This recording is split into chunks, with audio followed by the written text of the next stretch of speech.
This story is about a quiet soldier whose skill spoke louder than any rank.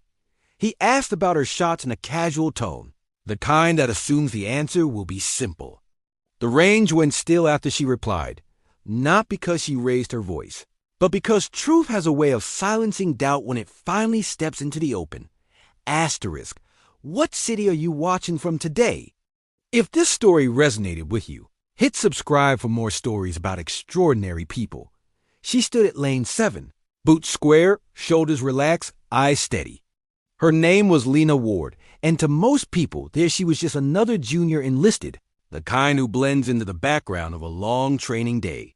The range was packed with experienced shooters, instructors with clipped voices, and a handful of spectators waiting for their turn to judge. The air carried the weight of expectation, not because anything special was about to happen, but because everyone assumed nothing would. Lena had arrived early, checked her gear, and waited without speaking. She did not seek attention. She never did. She learned long ago that silence kept assumptions alive, and assumptions often protected her from questions she did not want to answer. The man who approached her wore confidence like a uniform. He had a relaxed smile, a few years of experience etched into his posture, and a habit of measuring people with a glance. He watched her last string from a distance, then stepped closer, nodding toward the target downrange. "Not bad," he said. "How many shots did it take you to get that grouping?" It was not an insult. Not exactly. It was curiosity mixed with certainty, the certainty that she would explain away a decent result with luck or repetition. Around them, a few others paused, half listening, ready to move on once the answer confirmed what they already believed. Lena met his eyes. Her voice was calm. 3. He laughed softly. 3 magazines? 3 shots, she replied. The laughter stopped. A couple of heads turned. The question hung there, unfinished, because it had not been asked carefully enough to allow a retreat. He frowned, glancing back at the target, then at her stance, as if the math refused to work. "That spread does not come from 3 shots," he said. "It does if you know where to place them." Lena answered. She did not sound proud. She did not sound defensive. She sounded factual, the way someone speaks when the truth is already settled inside them. The range officer cleared his throat, but said nothing. A few murmurs drifted through the group, skepticism rising like heat off concrete. Lena felt it, the familiar pressure of being doubted, weighed, and quietly dismissed. It had followed her since her first day in uniform. She had learned to shoot before she learned to speak in full sentences.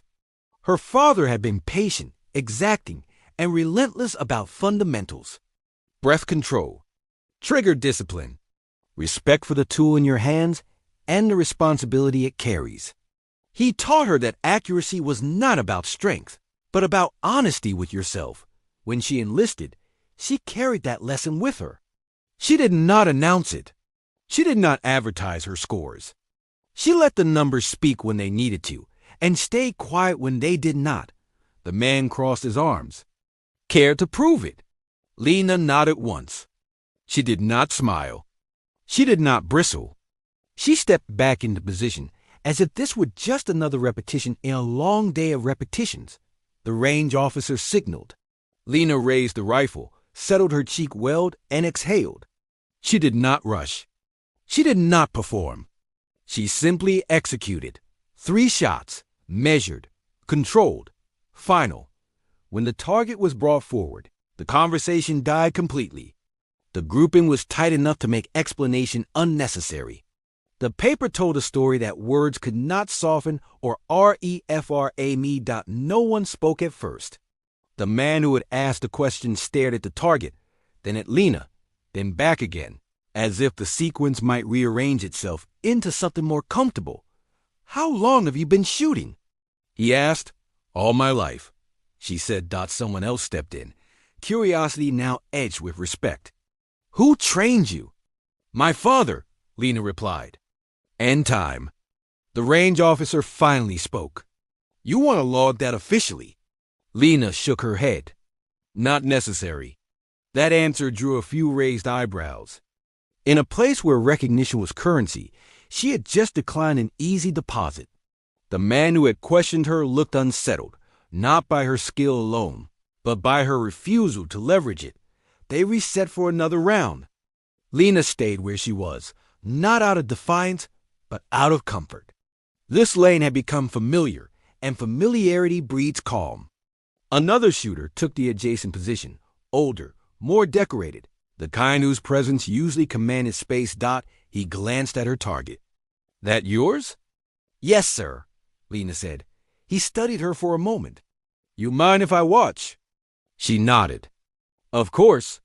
This time, the silence was intentional. People leaned in, not to doubt, but to learn. Lena went through the same motions, the same discipline. She did not change a thing. Consistency was her language. The shots landed where they were supposed to. When the target returned, the older shooter exhaled slowly. "That is not just training," he said. "That is judgment." Lena lowered the rifle. "Thank you, sir. What unit are you with?" He asked. She hesitated, not because the answer was difficult, but because it would shift the room in a way she usually avoided. "I am assigned to advisory support," she said. He nodded, then smiled faintly. "That explains the patience." The man from earlier stepped back, giving her space he had not known she deserved. "I should apologize," he said. "I assumed." Lena met his gaze. "We all do." The day moved on, but something had changed.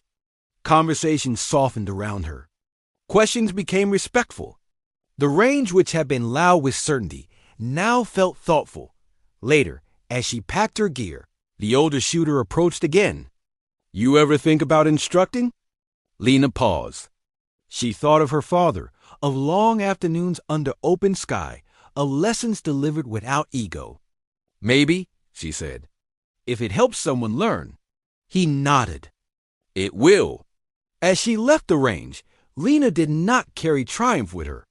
She carried something quieter, something steadier. The knowledge that skill does not need permission to exist, and that truth does not need volume to be heard. The man who had asked the question stood watching her go. He realized then that the silence that followed her answer had not been empty. It had been full of everything he had failed to consider. Somewhere between doubt and understanding, a lesson had landed. Not on a target, but in a room full of people who would remember the day a simple response changed the way they listened. The moral was not about shooting, or rank, or proving someone wrong. It was about restraint. About letting your work speak when your voice does not need to. About answering questions honestly, even when the answer disrupts comfort. What did this story make you feel? Where are you watching from? Subscribe to Soul Relief Stories for more real stories that heal the heart.